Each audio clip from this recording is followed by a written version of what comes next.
Hello, Mr. Bar Owner. I'm here for my gig. You see, I brought all three of my guitars. Do you think we could sign the contract with the record executive in the back when I'm done? How are you guys today? Today, we're going to be trying to find out, is there the ultimate gigging guitar? Meaning a guitar that could sound like this 814 CE Taylor when you need an acoustic guitar, like this single coil Strat around my neck, and like this Melancon, which has humbuckers and single coils that are switchable, which gives me a Les Paul and a Super Strat kind of sound. Is there a guitar that will do all three of these things all in one guitar that can just bring one to a gig instead of hauling all these and cramming them into a tiny corner on a small stage in a bar? Not only that, but putting all this hardware that's worth a lot of money at risk from some ridiculous drunk guy that's just going to trip on it or spill his beer on it and ruin it. Is there an answer for a giggable guitar that can do all of these things? Let's find out next. So to answer your question, is there a guitar that can do it all? I think we're going to come pretty close. So like 4 years ago, I'm out driving around. I got some really bad gas. And when I say that, I mean guitar acquisition syndrome that we all get as guitar players, right? I stop in a pawn shop about 10 miles away from my house, just on a whim. And I'm looking through it. Hey, you got any guitars? He's like, yeah, we got a couple over here. So I take a look. And I stumble upon this guitar here. I had never seen one of these guitars. And I was like, so what's that? He goes, oh, that's a really cool guitar. It's my personal guitar that I'm selling. I'm in a country band, and I just need the money, so I got to sell it. Okay, cool. Let me check it out. What's so special about it?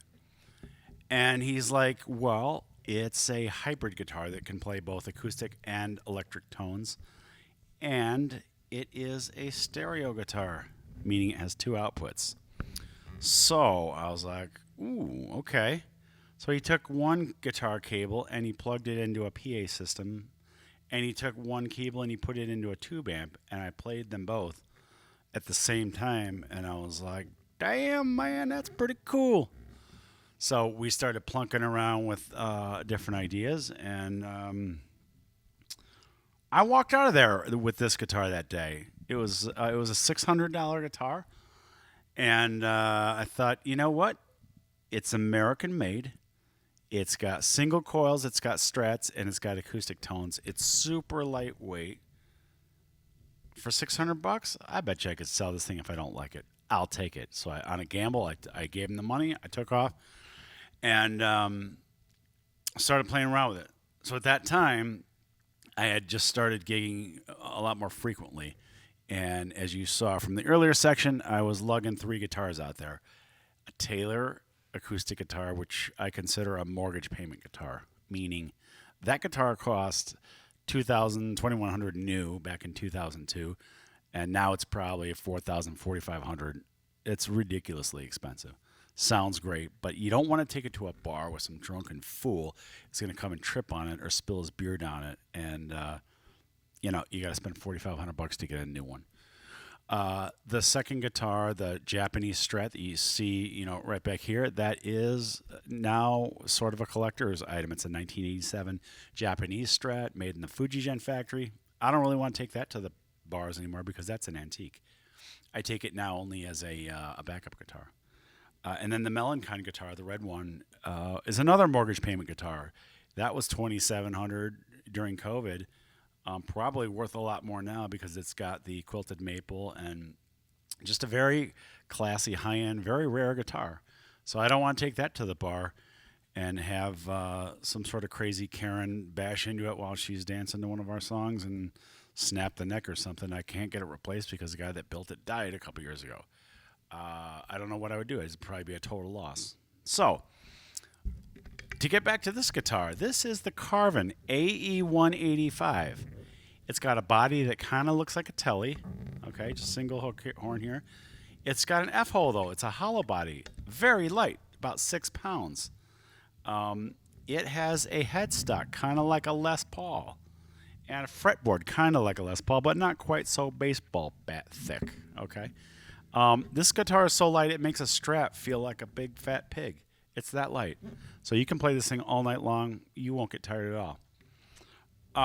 What are some of the cool features about this? Well, it's got 2 humbuckers. You see right here and here. But they're switchable to single coils. So you can get a lespaul sound or a Strat sound out of those. And sitting right under the bridge, of course, you've got this awesome piezo that gives it those beautiful acoustic tones plugged in. So you've got kind of the Swiss Army knife, jack of all trades guitar that does everything. I like it so much, I don't even bring the other guitars that I have out of the car. I leave the Strat or the Melancon in the car only in case I need it. If something goes wrong with this. The only thing I've ever had go wrong with this was a battery died. It is an active pickup, you can see under here. The battery did die once, kind of went dead. I replaced the battery, back in business 10 minutes later. We're all good. Very flexible, very powerful guitar.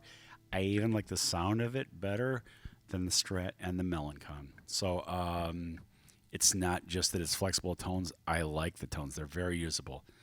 So let's do a little demo of this thing, okay? If we're talking acoustic tones, I'm going to take this dial. I'm going to roll it all the way to the right. And I've got my piezo pickup 100%. So you can hear that it does acoustic tones very nicely.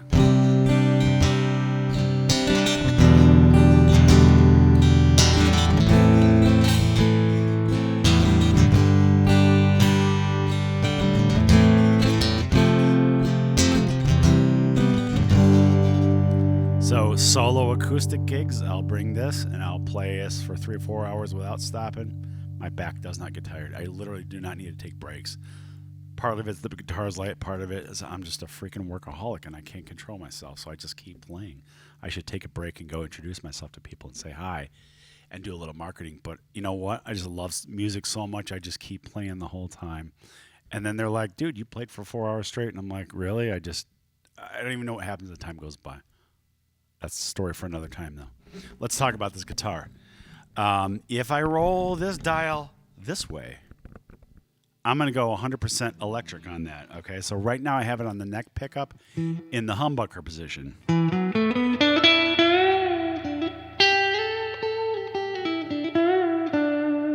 I've got this running through my Dream 65 into a tube mini pre directly into my board. So amplified, obviously it gets very loud, but this is just a clear kind of a digital signal for you to hear. Now if I want to single coil this guitar, I can do that. I flip these switches here. Okay, you hear that 60 cycle hum come in just like a Strat. It's going to sound thinner and it's going to sound a little bit more piercing.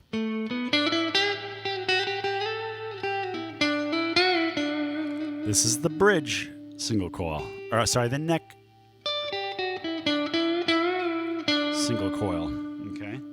If we switch over to the middle, it's going to be the bridge and the neck together single coil. Combo of the two. And finally, if I switch it over to the bridge pickup only, here's the bridge single coil. You hear that 60 cycle hum coming through, even stronger.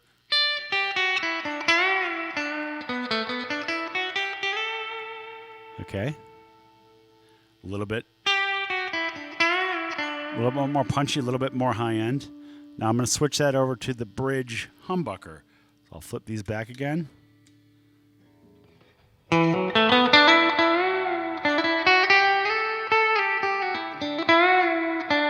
Okay, let's try adding a little bit of dirt to that so you can hear what it sounds like distorted. These pickups do that very well.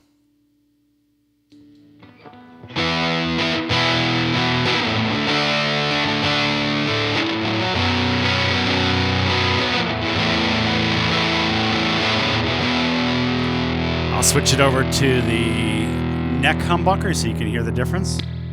Here's the middle. And we'll go to the neck pickup.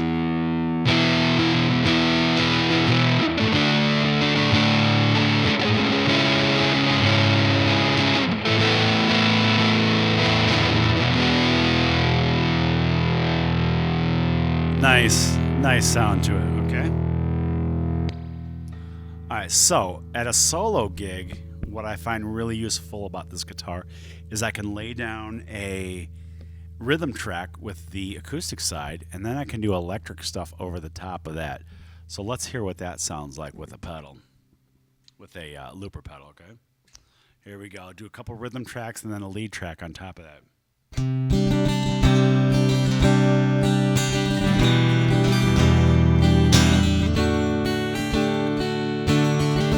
Clean acoustic. Okay, that's just acoustic. Now I'm going to do a dirty electric track.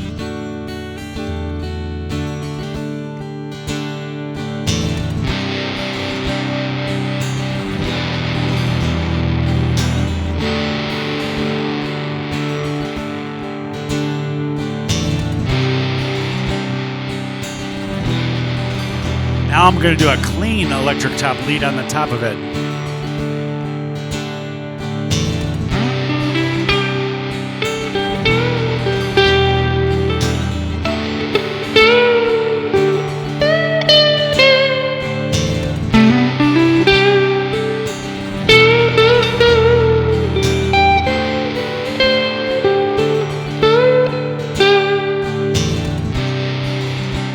So basically, you got some serious versatility with this guitar. I'll even throw in drummy kind of effects in there with the looper, and sometimes I'll do a little bass line even on top, just to have some fun once in a while.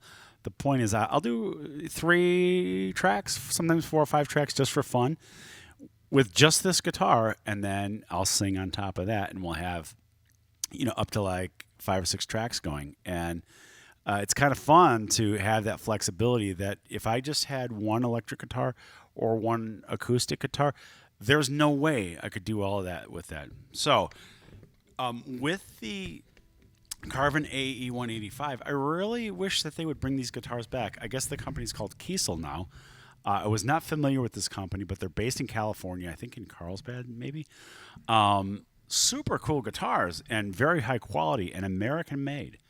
I wish that I don't know if Kiesel is still American made or not, but I wonder, would they ever consider bringing back this guitar? Because I think there are some similar clones that came out later. Like, I want to say the Taylor T5 is maybe kind of derived from this idea. This came out in the 90s and early 2000s, and the T5s didn't come out till maybe, I don't know, 5 or 10 years after that, something like that.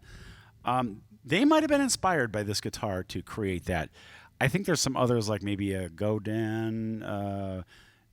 There's another Zelinsky guitar that's sort of like that, the Lavoce, that's an electric acoustic thing, but it didn't have the dual outputs. Both of those only have one. The Zelinsky had a Y cable that came out of it. If you guys can think of one that's got the dual outputs like this, another brand, put it in the comments. I'd love to see who else has that.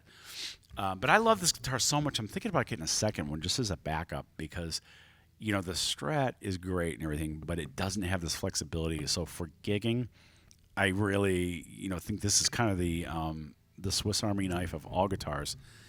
And the lightweight is just so cool. I don't worry about it. It just does everything right. I like the sound.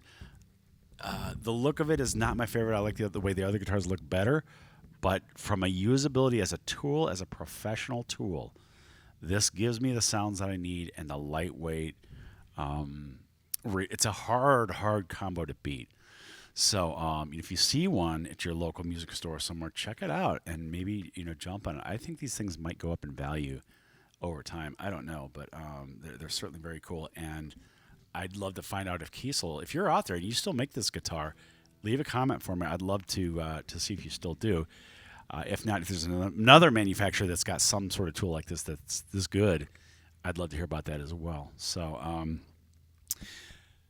I want to say thanks for hanging out today at Adams Music. Leave me a comment, give me a share, and give me subscribe and some likes.